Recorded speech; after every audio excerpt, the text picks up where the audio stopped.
Guardians, Privileged Ones, welcome back to the channel for another Destiny 2 episode. Now, it's been quite some time since we uploaded an actual Destiny 2 review video on a weapon or an armor set, and it's time to delve right back into the Destiny 2 content here on the channel.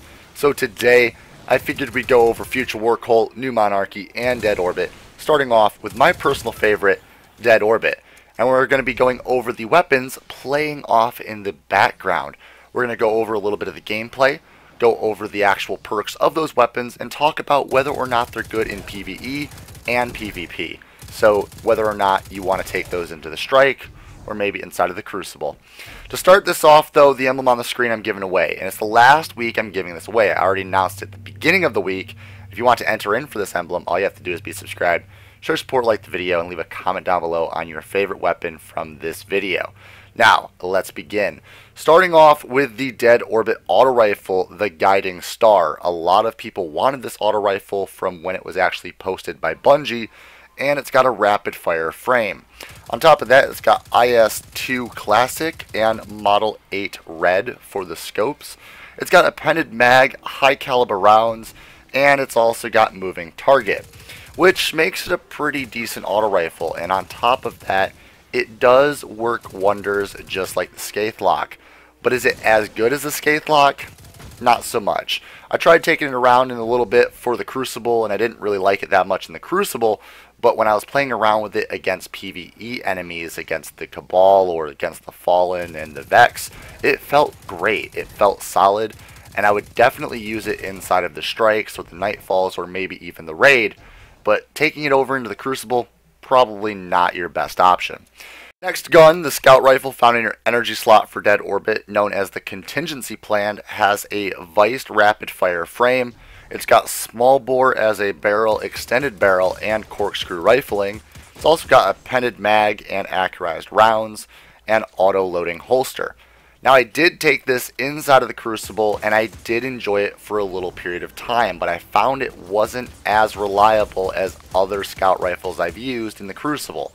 It was great for a period of time to have fun with, but I would rather use it in PvE once again. Seems like a lot of the weapons inside of Dead Orbit are more towards PvE play than inside of the Crucible play. Alongside that though, I do have a recommendation. I do recommend using small bore, accurized rounds, and auto loading holster when you're running the Scout Rifle. Moving on to the next one is the Scout Kinetic weapon, which is the Haunted Earth. Haunted Earth is going to have a high impact frame. It's going to have IS-5 circle, Model 6 loop for the scopes, tactical mag and high caliber rounds, and field prep. Now, if you're going to be using this, I highly recommend not using it in the Crucible. It is a very slow fire rate. It does have a very high impact, but not enough to really destroy in the Crucible. And on top of that, with the slow fire rate, you'll get outshot by Mida. You'll even get outshot by pulse rifles. There's a lot out there that is going to outshoot you. And at close encounters, this gun is horrible. Using this at close-up range, it's a really large scout rifle. Aiming with it is just weird. Shooting with it is just not okay for up close. So I would highly recommend using a hand cannon or a submachine gun or a sidearm if you're going to be running this in preparation for anything you do. But again, I do have some quick little tips for you. I would highly recommend using the Model 6 loop scope, use the tactical mag, and then use field prep. You're not going to need high cal. I don't feel like you need high cal with the high impact frame and how high of an impact this gun already has. And on top of that, again, not really your best option for anything. I actually think this might be the worst gun to talk about from Dead Orbit. And this was the gun that was awarded to Guardians for actually winning in Dead Orbit last faction rally. So again, probably not a good idea. Last but not least is the submachine gun escape velocity found in your kinetic weapon slot when you obtain it.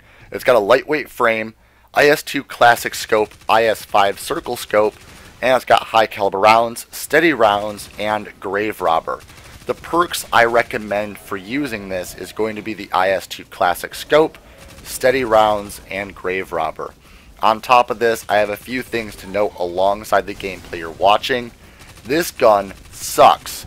Completely sucks at mid and long range distances. It is a submachine gun, so long range is normally always out of the option. But for mid range to close up, you normally have some leeway. With this one, you're going to want to be right in front of someone to be able to shoot them effectively, and you are going to want to have steady rounds active, because if you don't, this thing jumps all over the place. On top of that, it is a beast in the Crucible if you figure out how to use it.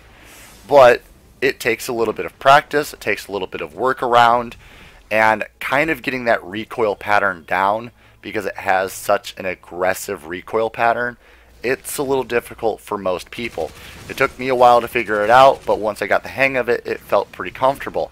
And honestly, with the damage output and the amount of rounds you have in the magazine, along with the stability and close-up range encounters, it's probably the best weapon available from Dead Orbit this week, as long as you know how to use it.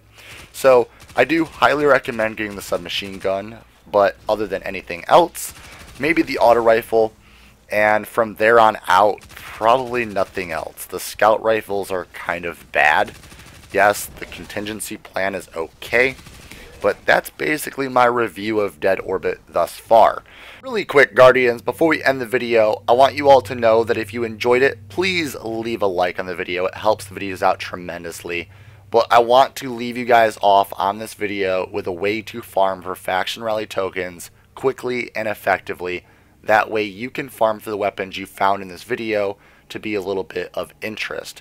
If you want to farm for those weapons, link down below in the description will take you to my farming video. It's about 3.5 minutes long, explaining how you can farm for hundreds of tokens in just under an hour, which will give you plenty of time to farm for any of the weapons you found entertaining in this video. On top of that, please share this video with your fellow Guardians out there that might want to watch this video. And if you're new to the channel, possibly think about hitting that subscribe button and watching out for new uploaded content every single day here on the channel. And as always, for every single one of you, stay violent, be privileged. Oh, hi. VPG isn't here right now, but I guess you enjoyed the content. So over there's a logo you can click on. That will allow you to subscribe. More content up there, and behind the scenes daily content over here on the vlog channel. There you go. Enjoy.